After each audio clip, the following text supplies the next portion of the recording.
वृश्चिक लग्न की कुंडली हो और आपके सप्तम भाव में अगर उच्च का चंद्रमा है, यानी कि वृष राशि में चंद्रमा उच्च का होता है, तो चंद्रमा मन कारक ग्रह है कि आपकी जो जीवन साथी होगी, अगर आप लड़का हैं तो आपकी पत्नी, लड़की हैं तो आपका जो पति होगा वो चंचल व्यवहार का होगा।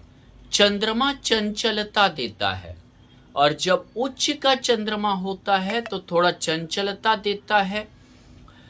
हालांकि दिल से साफ होता है चंद्रमा, जो भी बात है वो बोल देता है, मन में रखने वाला व्यक्तित्व तो नहीं होता है। और उच्च का चंद्रमा केंद्र में होना यानी कि धनी भी होता है जातक। भाग्येश होकर चंद्रमा जो है आपका सप्तम भाव में होना, यानी कि भाग्य का सप्तम भाव में पत्नी के भाव, जीवन साथी के भाव में उठकर चले आना, यानी कि हो सकता है कि आपका पत्नी के कारण या जीवन साथी के कारण आपका भाग्योदय का योग बने। जीवन साथी के कारण भाग्योदय हो, यानी समझिए हो सकता है कि जीवन साथी का कुछ ऐसा काम हो, नौकरी हो, व्यापार हो, जो आपके भाग्योदय का कारण बन सकता है। अगर आपका वृश्चिक लग्न की कुंडली है और सप्तम भाव में अगर चंद्रमा और सूर्य है, एक हालांकि भाग्यशाली होता है, क्योंकि यहाँ दशम मेष और भाग्येश का युति होना, जिसको कर्म धर्माधिपति योग भी कहते हैं। ऐसे में क्या होता है कि भाग्यशाली तो बनाता है, दशम मेष का यानी कर्म भाव उठकर सप्तम में आ जाना, यानी कि पत्नी बनती है कर्म का कारक, यानी हो सकता विवाह के कारण के बाद आपका कर्म उठ जाए, आपका प्रमोशन हो जाए इत्यादि होने के योग बन जाते हैं। लेकिन एक चीज यहाँ दिक्कत भी है कि सूर्य और चंद्रमा का युति, यानी कि समझिए कि जिसको बोलते हैं अमावस्या के करीब जन्म होता है, अमावस्या के करीब जन्म होता है। जब किसी जातक का अमावस्या के करीब जन्म होता है तो व्यक्ति को अपना कमाया हुआ संपत्ति, अपना मान लीजिए कि जो भी आप संपत्ति अर्जित किए हैं उसका भी भोग नहीं हो पाता है। सप्तम भाव यानी जो व्यापार आपने खड़ा किया है उसका भोग नहीं होगा। किसी न किसी कारण से आपका जीवन साथी तो ठीक है उच्च स्थान पे रहेगा, आपका कर्म अच्छा होगा, लेकिन आपको वैवाहिक जीवन का दिक्कत होगा, चाहे आपके जीवन साथी को रोग के वजह से हो या कोई अन्य कारण हो जाए, जिसके कारण से हो, दिक्कत तो देगा। अगर आपकी वृश्चिक लग्न की कुंडली है सप्तम भाव में चंद्रमा के साथ अगर मंगल स्थित है तो ये मांगलिक कुंडली भी हुआ, लेकिन इस मंगल को देखें तो ये मंगल धन के लिए खराब नहीं है, संघर्ष के लिए खराब नहीं है।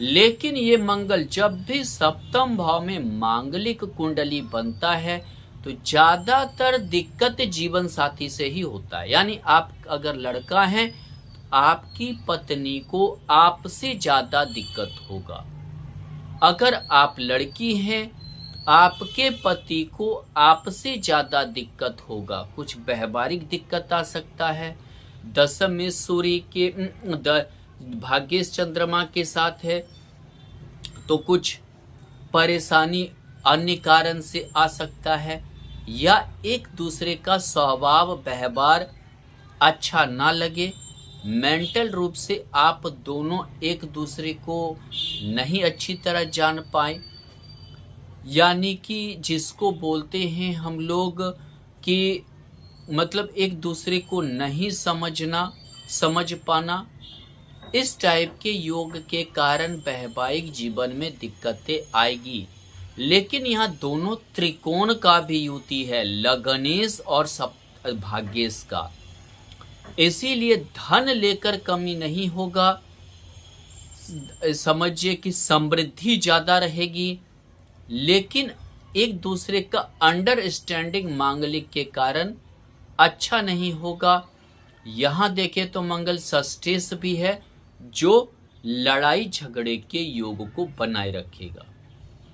अगर आपकी वृश्चिक लग्न की कुंडली है और सप्तम भाव में चंद्रमा के साथ अगर बुध स्थित है, तो एक तो एकादश होकर बुध का स्थित होना यह महत्वाकांक्षी बनाता है, आपका जीवन साथी महत्वाकांक्षी होगा।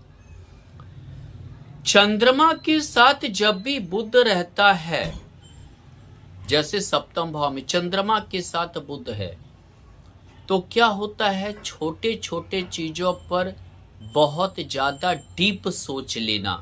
तो आपका जीवन साथी भी ऐसा ही होगा, छोटे छोटे चीजों पर बहुत ज्यादा डीप सोच लेना, महत्वाकांक्षी बहुत ज्यादा होना, इच्छा बड़ी बड़ी होना।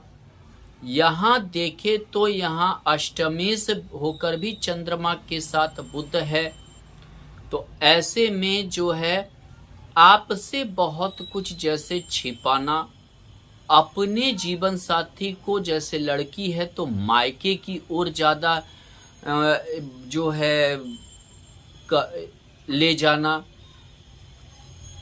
तो इस टाइप के योग बनते हैं। और चंद्रमा बुध में मित्रता नहीं है तो वैचारिक मतभेद बहुत ज्यादा रहेगा।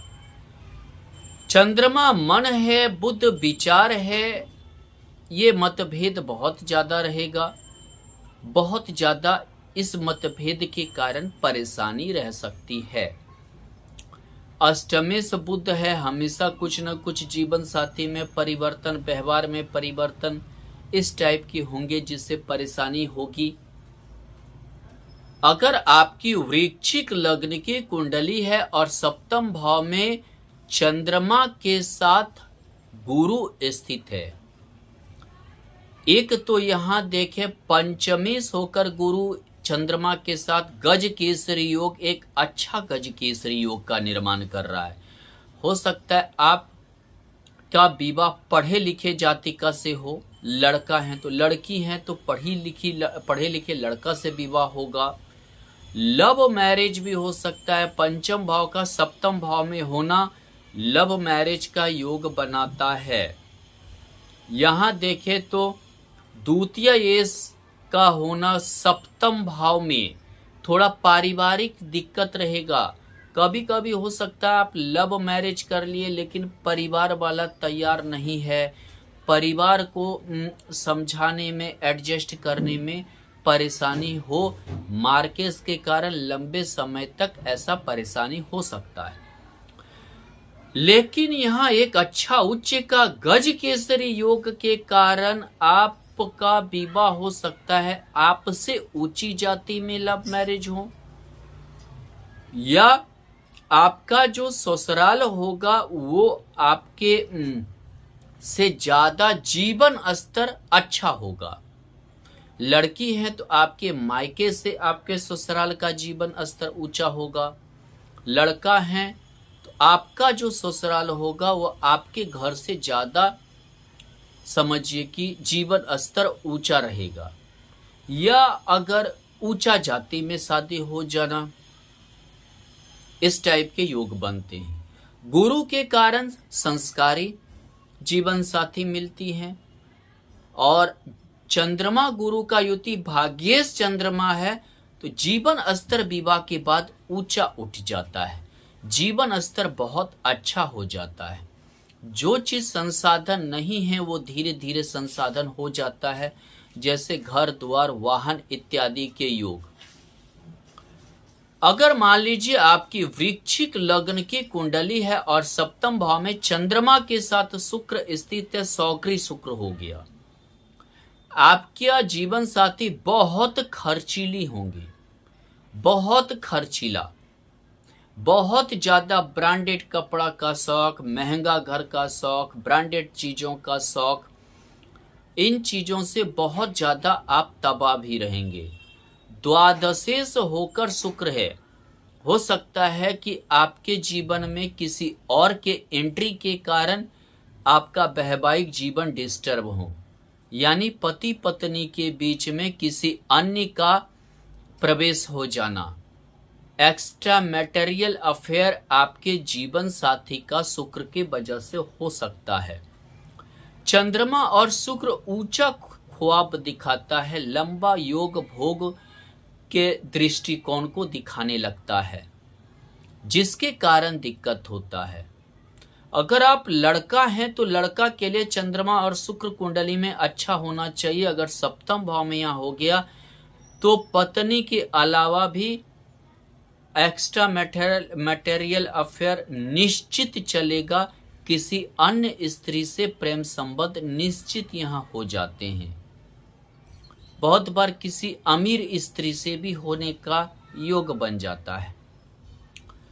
अगर आपका वृश्चिक लग्न की कुंडली है और सप्तम भाव में चंद्रमा और शनि स्थित है,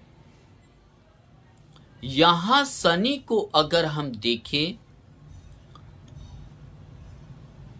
अगर शनि को देखें तो ये शनि चतुर्थेश और तृतीयेश है। एक तो आपका जीवन साथी, हालांकि यहां चंद्रमा और शनि विष योग बनाता है। पुराने ज्योतिष को देखें तो थोड़ा सा जो जीवन साथी होता है वो एकांत रहना, उतना ज्यादा समझिए रस नहीं रहना, यानी कि उत्साह नहीं रहना, थोड़ा मायूस ज्यादा रहना, कम बोलना, जिसके कारण वैवाहिक जीवन में दिक्कतें आती हैं। हालांकि संपत्ति तो आपको रहेगा, निजी जीवन में कोई दुख नहीं रहेगा, लेकिन जीवन साथी के व्यवहार से आपको जो है परेशानी होगा। ज्यादा गंभीर हो जाना, ज्यादा मतलब समझिए जो एक पति पत्नी के बीच में जो एक होना चाहिए जैसा संबंध वैसा नहीं प्रतीत होना, ज्यादा नीरसता व्यवहार में होना, जो आपके वैवाहिक जीवन को डिस्टर्ब करेगा, परेशान भी रहेंगे। अगर मान लीजिए आपकी वृश्चिक लग्न की कुंडली है, चंद्रमा के साथ राहु है, तो हो सकता है आपका जीवन साथी विक्षिप्त हो, दिमागी रूप से कमजोर हो, या ऐसा भी हो सकता है ज्यादा डरे, ज्यादा जल्दी घबराए, परेशानी जल्दी ले ले। इन सभी चीजों से आप दिक्कत में रहें, स्वास्थ्य उतना अच्छा ना रहे, ज्यादा दुबली पतली रहे, यानी कि स्वास्थ्य में भी परेशानी उत्पन्न रहे। इन सभी चीजों से आप दिक्कत होगी। कभी कभी चंद्रमा राहु के वजह से शक की प्रवृत्ति पैदा होता है। आपका जीवन साथी आप पर शक कर सकती है।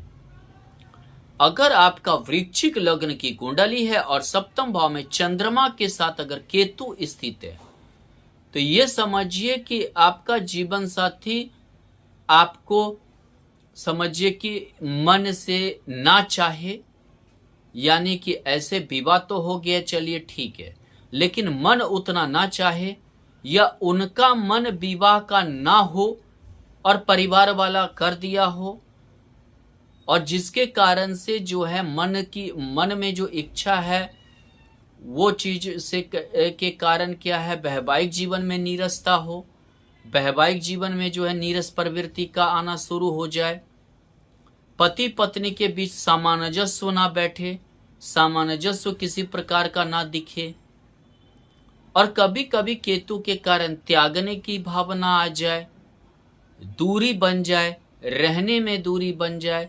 ये सब चीजों से आप जूझ सकते हैं।